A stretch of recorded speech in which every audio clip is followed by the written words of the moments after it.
Dans votre Trésor, on s'intéresse maintenant aux retraités qui travaillent. Ils sont plus de 400 000 en France à exercer une activité professionnelle. Pour beaucoup, c'est une nécessité. Il s'agit d'arrondir les fins de mois. Justine Veil nous dira ce qui est autorisé, quels cumuls sont permis, sous quelles conditions. D'abord, ce double portrait de retraités actifs, donc Yves Ginca et Adrien Acco. Au cœur de la Bretagne, quand il s'agit de bricoler dans une maison, on peut compter sur Jean Dubar, un retraité qui travaille. Cet ancien conducteur de travaux cumule sa pension avec une activité d'auto-entrepreneur. Sur ce chantier, il refait tout le carrelage au sol du rez-de-chaussée. 50 mètres carrés de pose délicate et précise. Un travail physique qui ne lui fait pas peur. Physiquement, j'ai pas trop de problèmes, hein. Même j'ai 68 ans, je ne ressens pas encore le poids des ans au point d'arrêter de travailler manuellement. Donc j'ai pas ce souci-là pour l'instant. Un chantier dure en moyenne 1 à 3 semaines. Ensuite, il se ménage toujours une période de repos de 15 jours. Ici, moi je travaille à mon rythme. Donc quand je vous dis qu'il faut faire que je mets 3 semaines pour faire ça, un professionnel en mettra peut-être que 2. Donc, enfin bon, ça se traduit quand même par des tarifs qui, même en étant plus lents, sont quand même plus intéressants. Je demande 10 € de l'heure. 10 € de l'heure, donc ça me suffit, ça me paraît correct. Avec ces chantiers, il gagne 400 € par mois. Un complément de revenu indispensable.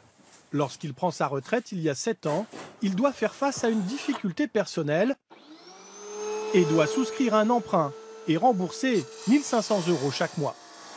Problème, sa pension se monte à 2 000 € mensuels. Il ne lui reste donc que 500 € pour vivre, insuffisant. J'étais obligé de travailler carrément, puisque je m'enfonçais chaque mois davantage. J'ai parcouru les annonces de ceux qui recherchaient quelqu'un et j'ai répondu. Alors, j'ai été pris, j'ai pas été pris, j'ai fait ça un peu comme la recherche d'emploi, hein. C'est-à-dire qu'on écrit beaucoup, on fait même des CV, et puis on met ça en ligne, et puis on envoie.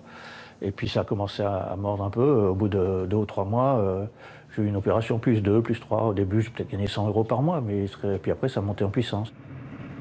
À 500 km de là, en Picardie, Catherine Leroy est elle aussi une retraitée qui a besoin de travailler. Toute sa vie professionnelle, elle l'a passée comme secrétaire comptable. Des salaires peu élevés, alors à la retraite, pas facile de boucler les fins de mois. J'ai travaillé 41 ans. J'ai une retraite à taux plein et malheureusement, j'arrive pas à m'en sortir. Et donc, je cherche un petit travail. Sa pension mensuelle, 1 200 €. Bonjour, je voudrais une demi-baguette bien cuite, si vous avez, s'il vous plaît. Et chaque mois, elle doit rembourser 700 € de prêt immobilier pour son pavillon. Après paiement des impôts, des charges et de la mutuelle, il ne lui reste que 150 € pour se nourrir et s'habiller. Tout est compté, même le pain. Je prends une demi-baguette, ça me fait 1 jour et demi, parce que je fais attention.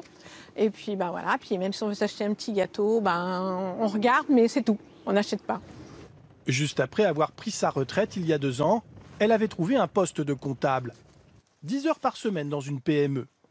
Ce travail lui rapportait 550 € mensuels, de quoi vivre pleinement. Mais le CDD a pris fin il y a 6 mois. Depuis, elle cherche dans tous les secteurs.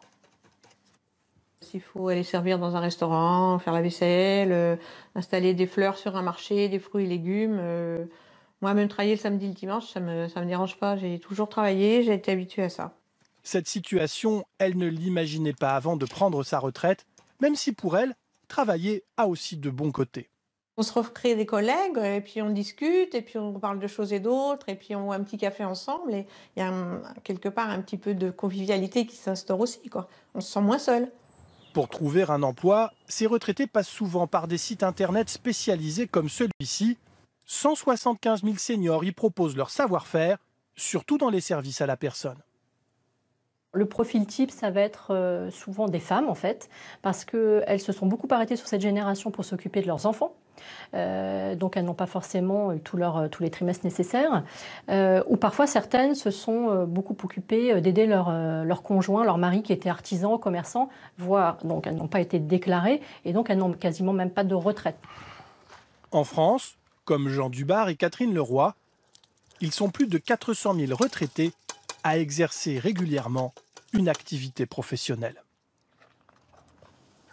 Justine Veil, évidemment, on veut en savoir plus. Alors, qui sont ces retraités qui travaillent? Alors, presque autant des femmes que des hommes, respectivement 48 et 52%. Ce sont des retraités plutôt jeunes, puisque l'âge moyen est de 66 ans. Alors, ils sont un peu plus de 400 000, on l'a dit dans le reportage. Cela représente 3% de l'ensemble des retraités que compte la France, donc une part plutôt minime. Mais ils sont de plus en plus nombreux, puisqu'entre 2008 et 2015, eh bien, leur nombre a augmenté de 50%. Une augmentation très importante qui s'explique par le gel des pensions et aussi parce que depuis 2009, les règles qui permettent de cumuler emploi et retraite sont de plus en plus souples. Mais alors justement, quelles sont ces règles? Qu'est-ce qui est autorisé, interdit? Y a-t-il des restrictions? Alors, aucune restriction sur les métiers, c'est-à-dire vous pouvez exercer l'activité que vous voulez. Sur le salaire, aucune limite si vous respectez 3 conditions. Avoir l'âge légal de départ à la retraite, donc entre 60 et 62 ans selon votre année de naissance. Avoir droit à une retraite à taux plein, c'est-à-dire avoir validé toutes vos annuités. Et enfin, avoir liquidé l'ensemble de vos retraites personnelles, c'est-à-dire base et complémentaire. Si vous remplissez tous ces critères, eh bien là, vous pouvez gagner autant que vous voulez. Et si c'est pas le cas? Eh bien là, c'est plafonné. Attention, si vous avez 59 ans, par exemple, en additionnant votre pension et vos revenus, eh bien, le total ne doit pas dépasser le montant de votre dernier salaire. Le mieux, c'est de vous renseigner auprès de votre caisse de retraite, auprès de qui vous devrez de toute façon, dans tous les cas, déclarer votre nouvelle activité. Merci beaucoup, Justine Veil.